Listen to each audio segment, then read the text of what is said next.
कक्षा 9th के सभी भैया बहनों को नमस्कार। सभी बच्चे ध्यान देंगे।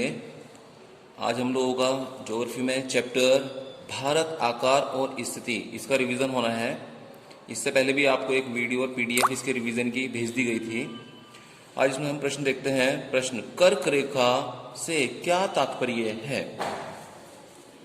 23.5 डिग्री 3 उत्तरी अक्षांश से गुजरने वाली रेखा जो पूरे भारत को लगभग 2 बराबर हिस्सों में बांट देती है, उसे कर्क रेखा कहते हैं। ये यहाँ गलती से देश हो गया था, ये हिस्सों है, 2 बराबर हिस्सों में बांट देती है, उसे कर्क रेखा कहते हैं। ये भारत का मानचित्र है। इसमें भारत के लगभग 20 से इस प्रकार से जाने वाली जो रेखा है उसे कर्क रेखा कहते हैं। ये भारत को उत्तर भारत और दक्षिण भारत 2 भागों में बांट देती है। उपमहाद्वीप किसे कहते हैं? कौन से देश मिलकर भारतीय उपमहाद्वीप बनाते हैं? उत्तर है इसका, उपमहाद्वीप एक विशाल भौगोलिक इकाई है जो शेष महाद्वीप से अलग होकर दिखाई देती है। पाकिस्तान, नेपाल, भारत, भूटान तथा बांग्लादेश को मिलाकर भारतीय उपमहाद्वीप बनता है। जिस प्रकार से विश्व के मानचित्र पर अलग अलग महाद्वीप स्पष्ट दिखाई देते हैं, इसी प्रकार से विश्व के मानचित्र पर भारत की स्थिति भी बिल्कुल अलग दिखाई देती है और भारत को एक उपमहाद्वीप बनाती है। परंतु उसके अंदर पाकिस्तान, नेपाल, भारत, भूटान और बांग्लादेश, इन सबको मिलाकर भारत एक उपमहाद्वीप बनता है। भारत के कौन कौन से राज्यों की सीमा समुद्र से लगती है? ये गुजरात, महाराष्ट्र, गोवा, कर्नाटक, केरल, तमिलनाडु, आंध्र प्रदेश, उड़ीसा तथा पश्चिमी बंगाल राज्यों सहित कुल 9 राज्यों की सीमाएं समुद्र तट से लगती है। वर्तमान समय में जो 8 राज्य हैं, इनकी सीमाएं ही समुद्र तट से लगती हैं। ये आप मानचित्र में देख सकते हैं। गुजरात, ये इसकी सीमा समुद्र तट से लगती है। इसके बाद महाराष्ट्र की सीमा समुद्र तट से लगती है। कर्नाटक की सीमा समुद्र तट से लगती है। केरल की सीमा समुद्र तट से लगती है। तमिलनाडु की सीमा समुद्र तट से लगती है। इधर ही आंध्र प्रदेश है, इसकी सीमा समुद्र तट से लगती है। उड़ीसा की सीमा समुद्र तट से लगती है और पश्चिमी बंगाल राज्य है, इसकी सीमा भी समुद्र तट से लगती है। तो इस प्रकार से भारत के 1, 2, 3, 4, 5, 6, 7, 8 राज्य हैं जिनकी सीमाएं स्पष्ट रूप से समुद्र तट से लगती हैं। इसके अतिरिक्त अंडमान निकोबार द्वीप समूह, ये तो सब समुद्र से घिरे हुए ही हैं। स्वेज नहर कब निर्मित हुई? स्वेज नहर का खुलना भारत के लिए कैसे महत्वपूर्ण था? स्वेज नहर एशिया व अफ्रीका महाद्वीप के मध्य मिस्र देश में स्थित है। यह नहर 1869 ईस्वी में बनकर तैयार हुई। इसके पश्चिम से में भूमध्य सागर तथा पूर्व में लाल सागर स्थित है। इस नहर के माध्यम से ये दोनों सागर आपस में जुड़ गए हैं।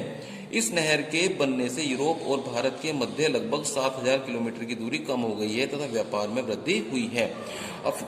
अफ्रीका महाद्वीप और एशिया महाद्वीप आपस में जुड़े हुए थे मिस्र में, लेकिन वहां पर एक लगभग 180 किलोमीटर के आसपास नहर खोदी गई और यह नहर 1869 ईस्वी में बनकर तैयार हुई। तो इस नहर का नाम स्वेज दिया गया और ये भूमध्य सागर और लाल सागर को आपस में जोड़ती है और इस कारण से यूरोप और भारत के बीच की दूरी लगभग 7000 किलोमीटर कम हो गई है। भारत को श्रीलंका से कौन अलग करता है? पाक जल संधि भारत को श्रीलंका से अलग करती है। मानचित्र के माध्यम से दिखाना चाहिए, ये श्रीलंका है और ये भारत है। इसके बीच में जो जल संधि है इसे कहते हैं पाक जल संधि।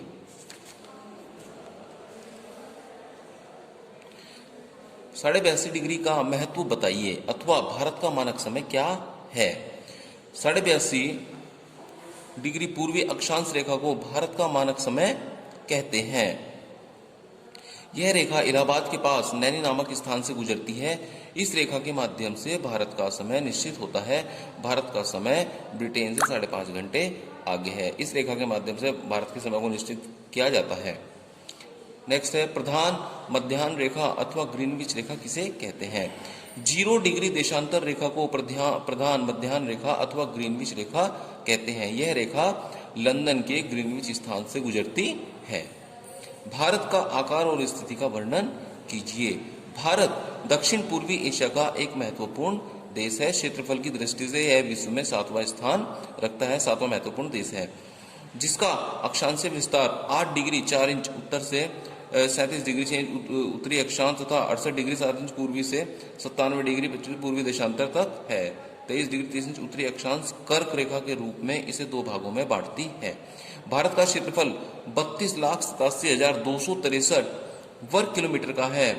इसकी पूर्व से पश्चिम लंबाई 2,933 किलोमीटर है तथा उत्तर से दक्षिण लंबाई 3,200 किलोमीटर है। मानचित्र में हम दिखा सकते हैं, यहाँ पूर्व से पश्चिम में जो इसकी लंबाई है वो 2,933 और उत्तर से दक्षिण तक जो इसकी लंबाई है वो है 3,214 किलोमीटर, और इसके पूरे भारतवर्ष का जो क्षेत्रफल है वो 32,87,263 वर्ग किलोमीटर का है।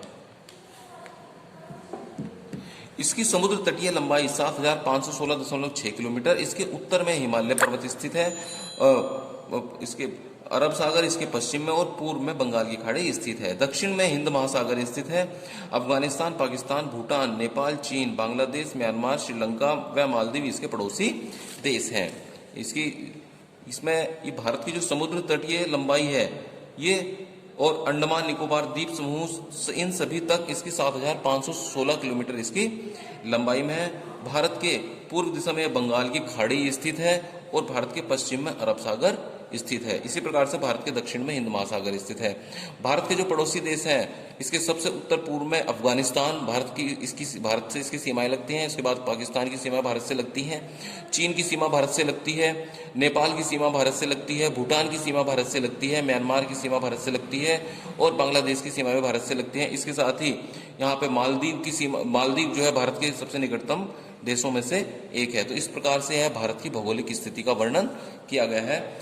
इस चैप्टर से संबंधित अगर किसी को कोई समस्या आती है तो आप फोन करके पूछ सकते हैं। धन्यवाद।